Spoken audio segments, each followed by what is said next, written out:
Hi, I'm Paul Ford. And I'm Rich Ciotti. And you are listening to Reqless, the podcast about how AI is changing the world of software. Let's play our theme song and get right into it. Woo!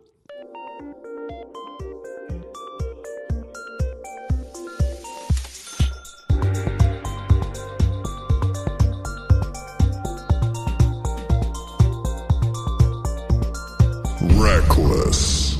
All right, Rich, it's the end of 2024, a boring, uninteresting year in which nothing really happened and there wasn't much reason to even pick up a newspaper.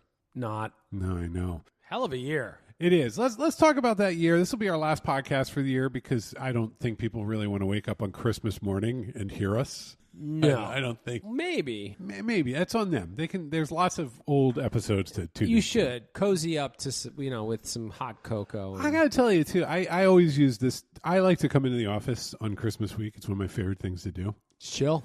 Just it's actually where I really think I can. My brain just starts to decompress that way. It's very good, right? Yeah. And I feel a need to decompress this year. Boy. I want to run. Let me run through just so we have a little shared context here. All right. Here are some of the things that are happening in the world. There is war in Israel, Gaza, Lebanon, Ukraine, and elsewhere. This was this year. Yeah, and I mean, Lebanon sort of rings a big alarm bell for us because we have people. We have a team there. We have a team. Yeah. We work with people in Lebanon. We see them on video calls. Yes. And like protracted wars. Yes. Jets are flying. Like it's real. Like things are calmer at this very moment as we're recording this. But yes, war. That's sort of the through line. Directly affecting people who are in kind of our community.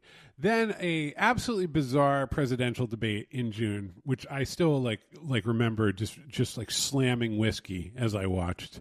That was the first debate. Yes. Yeah, that was a sloppy mess. After which a standing president steps down, the vice president runs for 3 months in the most confusing media environment you couldn't figure out what was happening. Yeah. An assassination attempt. Yes.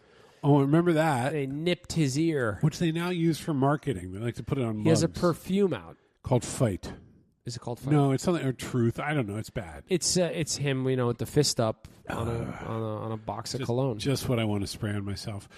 Election happens. That was something that I don't even want to talk about in this podcast. Yep, election happens. Although I will say my constant anxiety that things were going to go a certain way was resolved by things going that way. Oh, there's clarity. Yeah, there was that. And then, in the background, all the other news, most recent, the big story right now, when you're listening to this 5 years from now, is that a podcast guy, a smart one, good-looking guy, snapped and killed an insurance executive, a CEO of the largest insurer. Yes. And has now become a folk hero, and people are writing songs about him on TikTok and talking about how great he is. Is he really a folk hero? He kind of is. It's not, I'm not even it's a controversial figure, but there are a lot of people who sympathize, but it's worth saying out loud.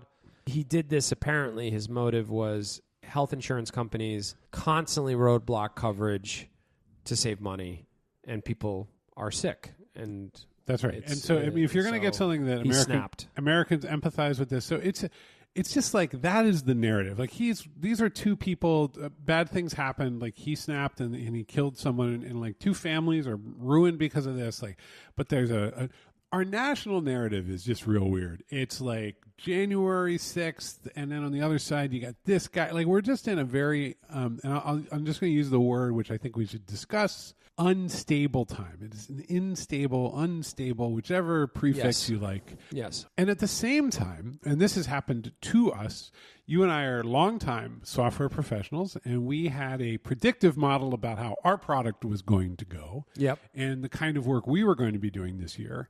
And the world of AI shows up.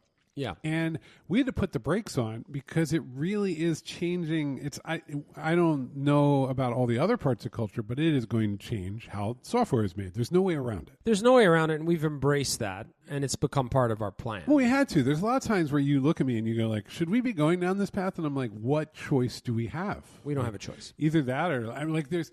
So that's another source of instability. Well, and in particular, in our little orbit, we are technology people.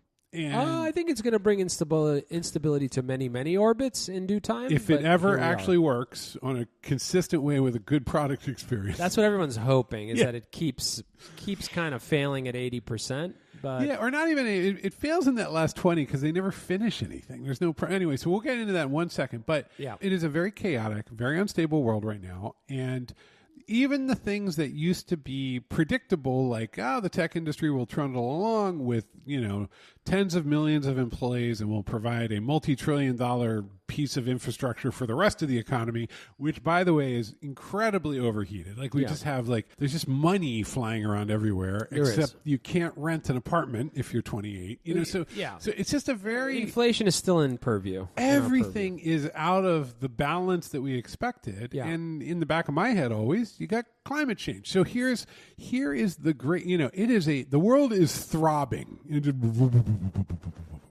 Yeah. Yeah, I don't know. What do you got? I have a couple of things to say about it. Okay. First off, chill. Okay. All right. I am actually. I got to be frank. I'm kind of chill lately. I mean, it does feel like everything's kind of coming apart. Yeah. And I was talking to you about this a couple of days ago. Humans are very self-centered, and they're convinced that in the arc of time, since humans were self-aware, we're convinced that at this very moment, while we are alive, it is far and away the most important moment in history. Yes. It's not. Well, we also have a giant marketing apparatus that, during Super Bowl commercials, tells us exactly that. Yes, which speaks to my next point, which is we have an unprecedented ability to peer into those details in such a profound way. I think what is so interesting about the reaction to the insurance exec getting killed is that I've never seen a media and technology environment so ready to embrace a moment as that. There was a search. It's as if Netflix leaked out of my Apple TV box into reality. Yeah. It was a story arc. They found the guy. It has a human interest component to it. Let's be honest. We can peer into it. Let's be frank, because next year we're going to have a ton of listeners, but right now it's a reasonably sized community. We won't get in trouble for this. It's a darkly comic narrative, and it's ridiculous. And it's ridiculous. And real human lives are involved, and that part is really, really terrible. And I think we all get that. You perceive this thing as someone who is not involved with it, and you go, God. Yeah. What you have is, frankly, and this is, I think, this is so grim to say, but I'm going to say it. This is actually a real issue. People getting insurance coverage is a real issue. Yes. And, Bernie Sanders probably yells about it every day on his lawn, is my guess. Yeah. And the truth is, and this is by no means am I advocating this behavior to elevate an issue, but I've never seen this issue be discussed in such a prominent way. Oh, suddenly we have empathy for the uninsured. Yeah. So I think, let me go back to the point I wanted to make, which was, I don't think this is an exceptional moment. Now, mind you, we're going to get to why I'm irrational and delusional. We'll get to that in a second. Okay. I don't think this is an exceptional moment. I think there have been many exceptional moments. I think we have an incredible ability to peer into them and gawk at them for extended periods of time while we're on the toilet, whereas we used to wait. If Kennedy had gotten killed 20 years prior, Walter Cronkite wouldn't have announced it on the news. You would have found out the next day. Yeah, you would have read it. Right? Maybe on the radio, but yes. Maybe on the radio, but the feedback loop is so intense, and we're so addicted to it. Well, what you wouldn't have had is 75,000 people immediately providing input and thoughts. And emojis. Yeah. And videos. Yeah. And silly Luigi from Nintendo cartoons. Let's go there for 1 second, even though, and happy Merry Christmas, everybody. Happy holidays. Kennedy gets assassinated today, 2024. Oh, my God. Oh, my God. First of all, just AI videos start getting made. Oh, my God. The music that would be put on. Imagine the celebrity Facebook posts. Unreal. Yeah. Unreal. Letters. Yeah. Celebrities like to write the letter and then screenshot the letter. Yeah, the screenshot letter about what he meant to me. Exactly. All of it. Yeah. And then, Chapel Roan would be forced by her fan community to talk about Kennedy's assassination. And then there's what I call the reactions. Do you know what this is? This is where they create a absolutely preposterous link between point A and point B, to spin up some theory. Yeah. It's he slammed into the wall and his back didn't hurt. And and then they open up a thread of absolute nonsense because our brains are essentially just tightly packed together mozzarella sticks at this point. Right. I don't think it's a special moment. I think we have a ridiculous media and tech environment to sort of swim in it. I wouldn't say it's not. I think there's just a reversion, unfortunately. I feel that we might have had a really unusual moment where, with the flowering of civil rights for gay and trans folks, we had Roe versus Wade in place and so on. And I feel that like we're regressing to a kind of ugly median. And I hope that, and I think there's a fantasy that somehow someone will come along and fix it. I think, look, man, I'm going to wait. We're going to go ahead and step away from AI for a second. We're going to wade into politics, even though it's not political, what I'm about to say. I consider myself kind of a hodgepodge of left and right beliefs. I think this is, if anyone listens to the podcast. Are you socially liberal but fiscally conservative? We're not going there. No, but there are things that I'm socially conservative in some things. No, I know. But I like to have a common sense conversation. And I'm not going to get into where I stand with regards to our future president or anything like that, but I will say this. I think probably one of the most tragic consequences of the last 8 years or so is a template was established on how to weaponize the tools and the communication means that we have today in very ugly ways. To the point that a weird mega entrepreneur, Elon Musk, literally went and just bought one of the mechanisms. Yeah. You can go ahead and believe what you want to believe. And I'd be like, okay, I don't agree with that. That's chill. But I think the willingness to weaponize these tools and really put no guardrails on it is what's scary, because I don't know how you put that back in the box. I'm not sure. You can't say play nice anymore. Well, this is the world. This is, by the way, this is not about our president. This is not about Trump. This is about like the world copying that template and it working in a lot of places. What is a greater source of instability than a mob that is able to freely communicate amongst itself and kind of generate its own reality? And if you're willing to rile them up, right, with thoughts and ideas that you know are going to get them hot, right, that you know are going to touch on really sensitive points. Not just willing, but you enjoy it. It's wrestling. You enjoy it. Yeah. And I was watching, I forget who was making this commentary, and they were talking about how Russia interferes. You were on Truth Social looking at truths? I was not on Truth Social. But they said something interesting about Russian interference. They said, you got to understand, Russia is not interested in tilting you left or right. That's not what they're interested in. What they're interested in is just causing the whole stove to overheat. They just need it to overheat. They don't really care of which way the result ends up, but they understand that if people are at each other's throats, we're in a more vulnerable place. It's good place. for business. It's good for nation. Yeah. If you're Russia, it's good for business. If it's good for politician, if you're a politician, maybe, right? And so I think that part is ugly. Now I want to shift to being Lebanese. Can we talk about being Lebanese? We often do. The Lebanese view instability, which is effectively what we've been talking about, as opportunity. I think it's a coping mechanism. I don't think it's us being cheerful and positive. I have probably met more than 100 Lebanese people at this point, and I think it's pretty universal. That is real. That is just sort of a piece of culture. I think it's because of our trade roots. I don't know what it is. Here's what I think you've got. I think you've got a culture that was really split up by colonialism. Like it's an unstable government. The government is unstable by design. It's split between Shiite, Sunni, and chopped Christian. like 20 ways. And it's corrupt, and it's a puppet state for Iran and Syria. Whoever grabs it, yeah. And those are unstable typically. Yeah. So the instability filters down. Yeah. And yet you have a very cosmopolitan, you have a global city in Beirut, even though it's been through hell. Yes. You have this sort of fantastic culture with deep roots and a very sort of charming, lively culture and a vast diaspora. Many more people live outside of the country of Lebanese descent. Like 5 times more live outside. Like millions live in Brazil. But a national identity that's very fragile, right? So it's not like... So what you end up with is community and literally the family, the extended family, being the dominant mechanism. It really is. Yeah. So, I mean, like, when you made your first salary, was it all yours? No. See, if you're an American and you make your first salary, for the most part, many middle-class Americans just assume that paycheck is theirs. Yeah. You never did. No. So what happens? It's like the mob. You got to like pay out. Your mom gets pay out the mom. You got to pay out maybe siblings depending on their circumstance. Maybe dad. Maybe uncle. It is. You came here when you're 5. You're playing with computers. You're going and getting a degree at like a college here. But no matter what, and this is normal in the immigrant experience, and people sending money home. Families support each other. Yeah. Yeah. I don't like, and it's been fascinating for me getting to know your family because American families are atomized in a very different way.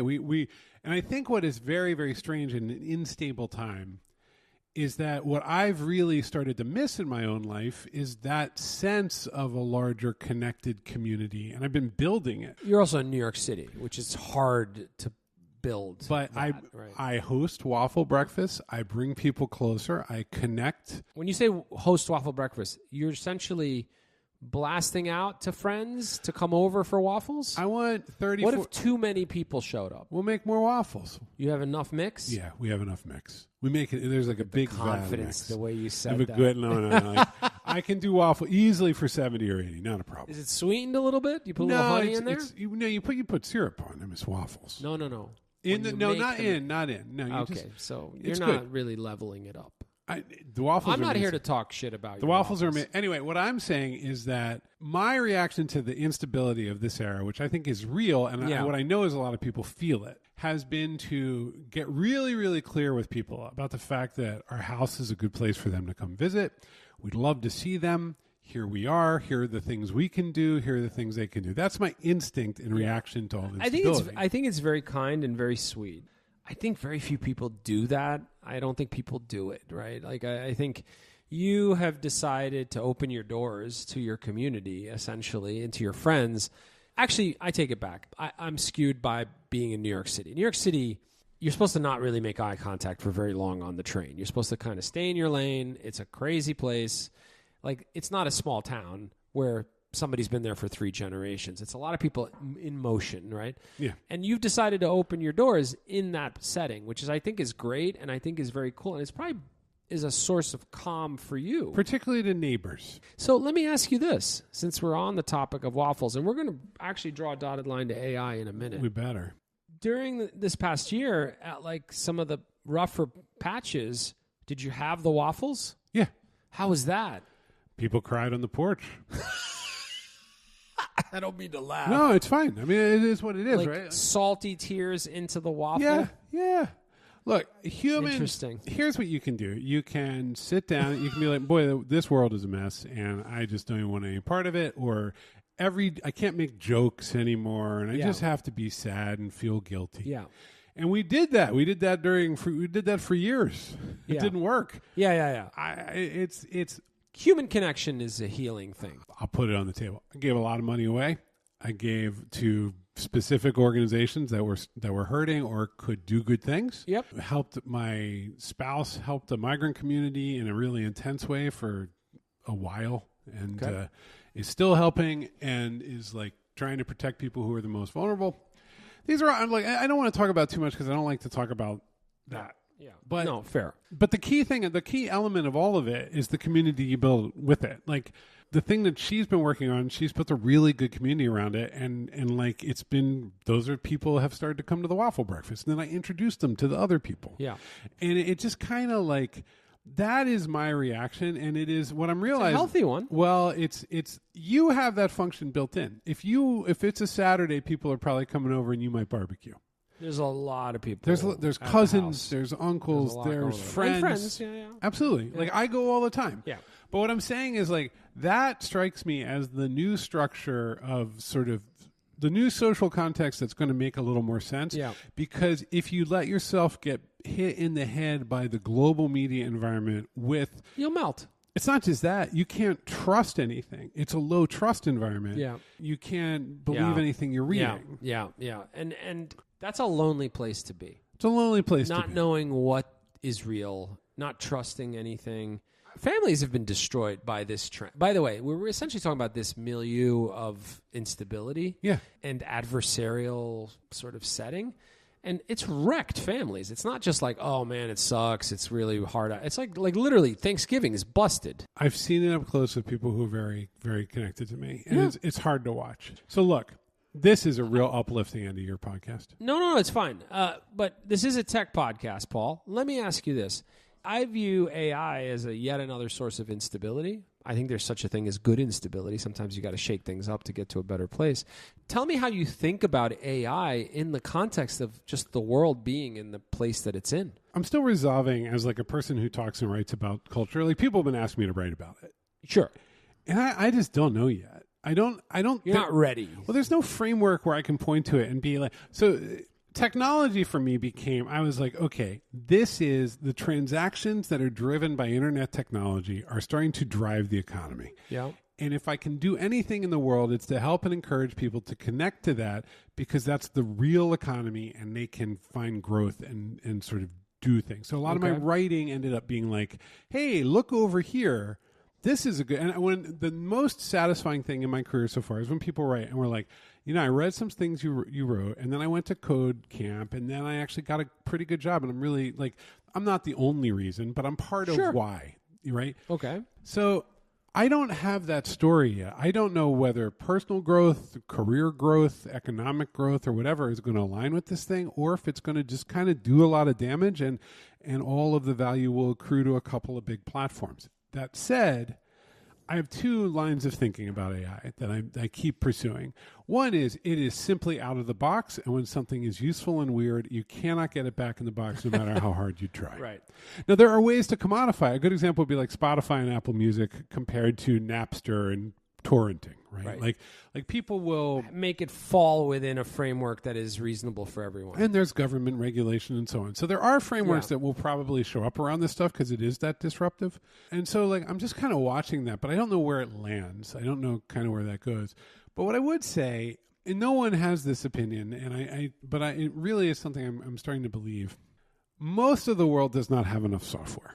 They do not have software that they can customize, use, and I'll give you an example. And they are in no way... You don't mean games on people's phones. No, what I mean is like throughout my career, people have come to me and they have said, I have $300 and I need to do this big thing. I have problems. Yeah, and all I could say is you need to go learn it because I can't help you. Like I can't actually afford to help you. It's expensive. Now. Yeah, especially I could do it when it was just me, but when you're paying for other people, they don't care. Yeah.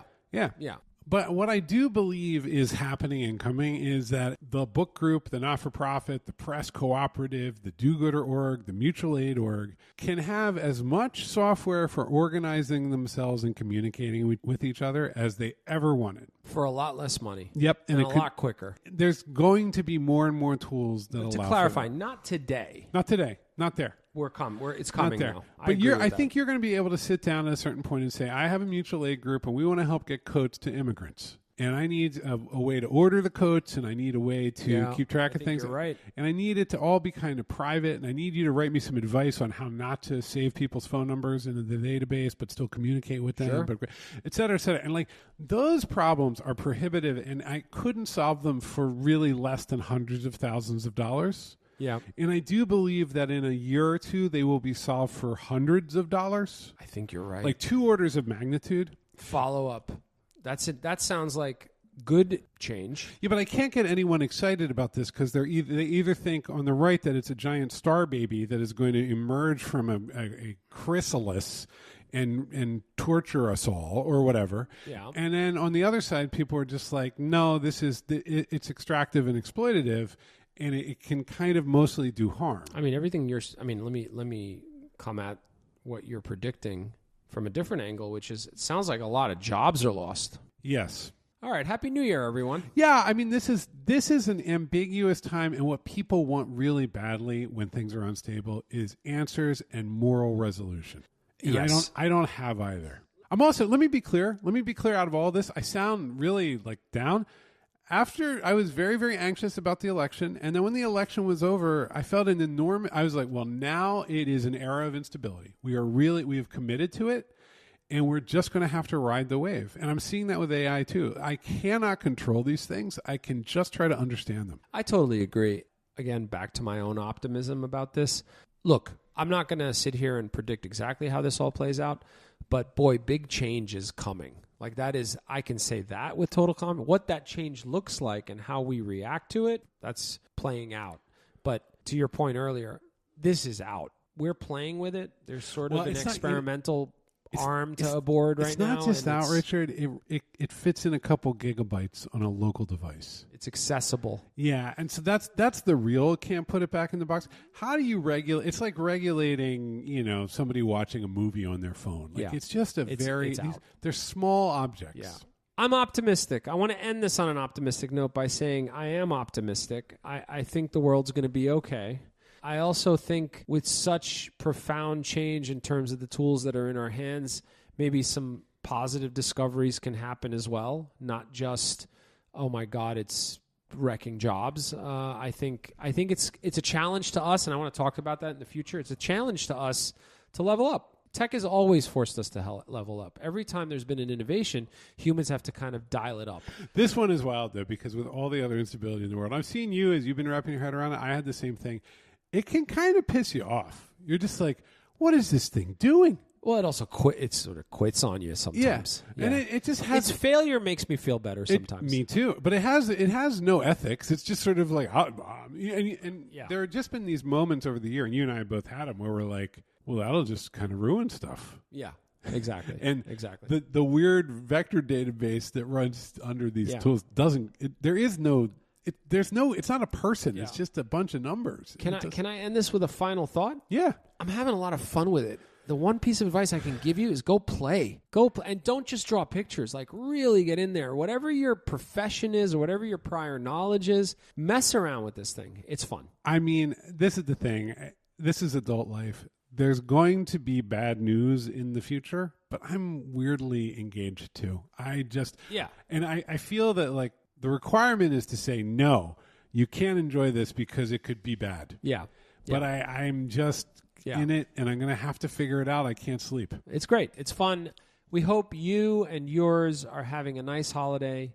Have a wonderful new year. We will see you on the other side for hopefully a better 2025. No. I think a lot of people did okay this year. I think a lot of people did okay. But it was bless. It was a disruptive year. It's a wild one. We're going to have to learn to deal with this change next year. Yes. Check us out on all your favorite podcasting tools. Give us 5 stars. That's the right number of stars. 5 stars on iTunes. Is it whether it's stars or thumbs or smiley? I don't think they let you. 5 thumbs would be really weird because you would essentially be like a human caterpillar. Fine. Okay. Anyway, and if you have questions, hit us up. We are the co-founders of Aboard, an AI startup that ships the software you want in ridiculously fast time frames. I mean, this was a good year for us. We are working for people. We're bringing in money. We're doing all kinds of stuff. Have a great holiday, and we'll see you next year. Bye.